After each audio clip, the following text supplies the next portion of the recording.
terms of professional tennis on the ATP Tour, and it's nice to see players like Djokovic and Federer and Nadal, and they've already taken the initiative in making that happen, because the biggest thing I think that needs to be adjusted is the prize money distribution. When you look at the ATP Challenger Tour and the Future Tour specifically, the level is quite high and the prize money is extremely low, because when you get to the ATP Tour, the prize money really, it exponentially increases, and I think in terms of the long-term effect that has on players and financially able to continue to play professional tennis is extremely important. So I think the prize money distribution needs to be adjusted significantly, which it's nice to see, like I said, Federer, Djokovic, and Nadal, especially through this COVID-19, COVID-19 where it shut down the tour for X amount of months, that they've taken initiative to help put, the first round and second round prize money levels. They've significantly increased it. And I think actually Djokovic put in he helped create a grant of I don't know what it was specifically. I think it was, millions, obviously. I think it may have been north of 6 or 7 million to give to the lower ranked players to help support them financially when they weren't, earning prize during COVID. So it's nice to see players like that take an initiative to help out, and they see where the game needs to go and the changes that need to be made. And I hopefully the ATP, make some serious adjustments as well. What is your intake on 5-set in men's side? Did you agree with that, or should we make a 3-set for everyone? Look, I'm a traditionalist, so I love the way it is right now. I think, the 5-set matches are some of the most exciting moments in tennis, especially the 5-set matches maybe on the outside court where it's, with players that aren't so known to the broader tennis fan. And I think that the 5-set match is more about heart and fitness and how much, the player wants it. And I think as a tennis fan and tennis player, that's one of the greatest assets we have in our game. And I would hate to see that change. But I know a lot of people, a lot of fans think it's too long and they want a quicker tempo, on the court. And I understand that. But as a traditionalist, like I said, I love the 5 sets, and I think it's one of the greatest assets we have in our sport. Jake, I'm going to give you an example. Isner against Mahou went over 5 hours. And after the finish, both of them were so tired, so out of it, they could not continue the next round. You think that's normal? I mean, 3-set can tell you a lot about your opponent or the player, no? Look, a lot of the Grand Slams are having, actually I think each one is different in the way they play out the 5th set. The Australian Open a couple years ago created a system where at 6-all you play a 10-point tie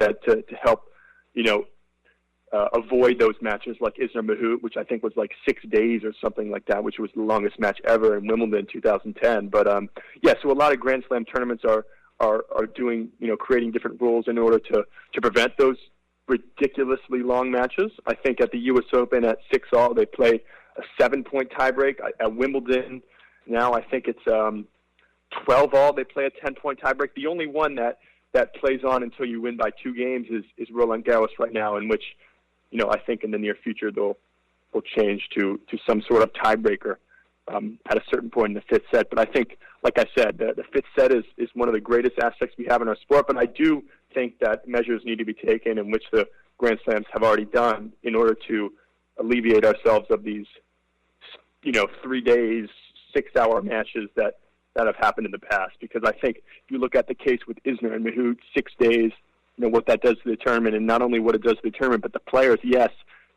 so much heart and dedication in order to get over the line. But then once John Isner did get over the line, he was completely spent for the next round. So, like I said, I do think the 5 sets are great, but certain measures need to be taken in order to protect the players.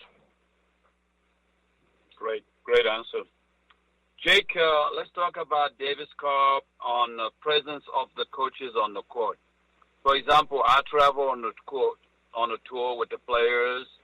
We eat together, we do breakfast together, lunch together, dinner together, we go everywhere together, but they don't allow coaches on the court. Football allowed coaches on the field, baseball allowed coaches on the field, NBA allowed coaches on the court. Davis Cup tennis allowed coaches on the court. Why can't the ATP or the WTA allow coaches on the court? What is your opinion?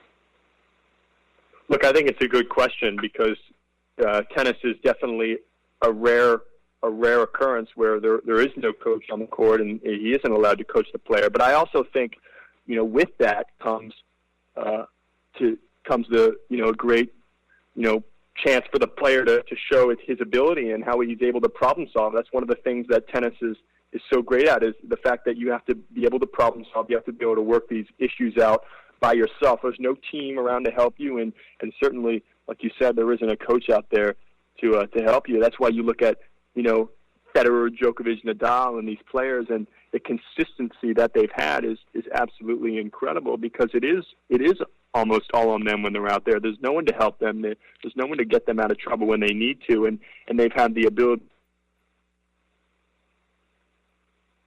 And that's what I think is so great about tennis, is to be able to see the player adapt and problem solve on their own. While I do agree that the coach plays, tennis is one of the great aspects of tennis, is to see the player work the problem and solve the issue out by themselves on the court. Okay, so you prefer solve the problem by yourself? I prefer the way it is. Yeah, I prefer the way it is with the tennis player, without being able to be coached on the court. What about the rules about the lead court? When you're serving, you put so much energy. You bounce the ball, you bend, you go up and you hit the ball. The ball tip the net and get in the box, and then you have to do it over. Are you in favor of accepting lead as a point or not?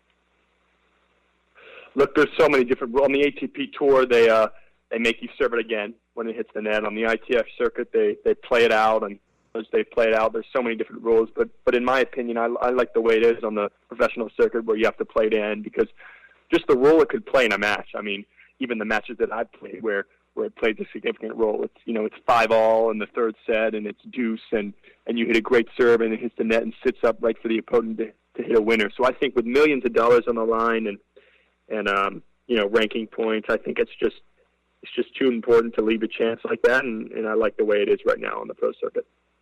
So you think eventually the pro circuit will be in line with the ITF and college game?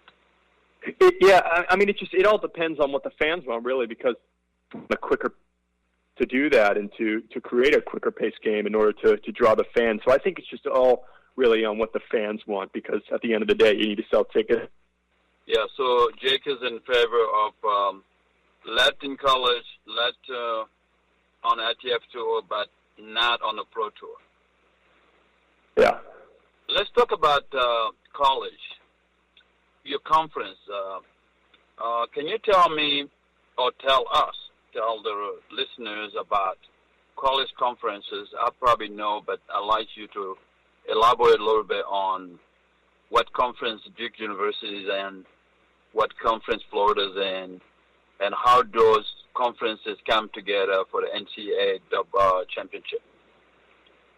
Yeah, so you have your Power 5 conferences, just like in any other sport, the ACC, the SEC, the Big 10, the Big 12, the Pac-12. And really, in tennis, especially in college tennis, all conferences are great. There's so many good teams and so many good players now in college tennis it's ever been, just with the amount of international players choosing to play college tennis instead of going to the tour right away. It's bringing a lot of competition to the sport, and I think it's great for the fans. And so there's two big national tournaments really in college tennis: the National Indoor Tournament, which takes place in February, and the NCAA Tournament, which takes place in May. And that usually is held.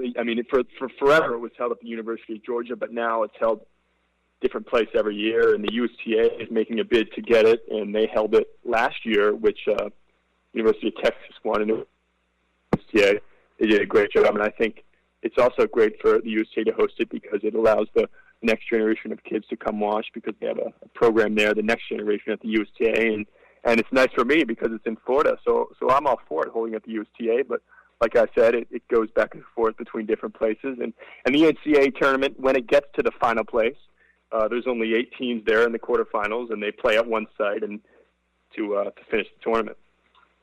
Good answer. If you're joining us, KRUGG Radio, today our guest is J.K. KRUGG, high-level tennis player going to Duke University, RTF number 170. Jake, talk to us a little bit about international players on college level. How many players can a college Division I recruit from overseas, for example? What are the rules and regulation on that?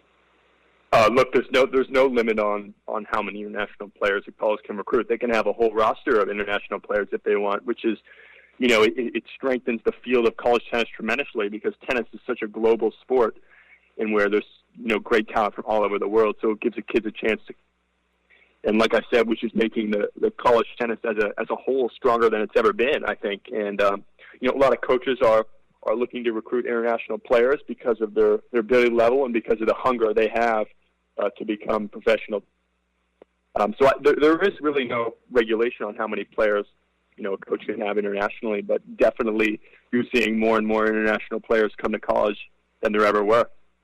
6 or 7 different ways. If you look at Djokovic, the guy just doesn't miss. He's probably the solidest player, ever to play tennis. So all these guys are extremely all-rounded players, and they all have, certain weapons that make them into the players they are. But I think the biggest thing that stands out is just the variety they hold and how many ways they can win points and how many ways they can be different players. So, Jake, what animal is that? What animal do that? What animal is That's the lion. That's the lion, Jake the Lion. All right, KRUGG Radio, if you're just joining us, that was Jake KRUGG, going to Duke University in the fall 2021. We just had a great interview with Jake. Jake, thank you so much for coming on our show. And we wish you all the best in your future, and looking forward to talk to you again. Thanks. Awesome.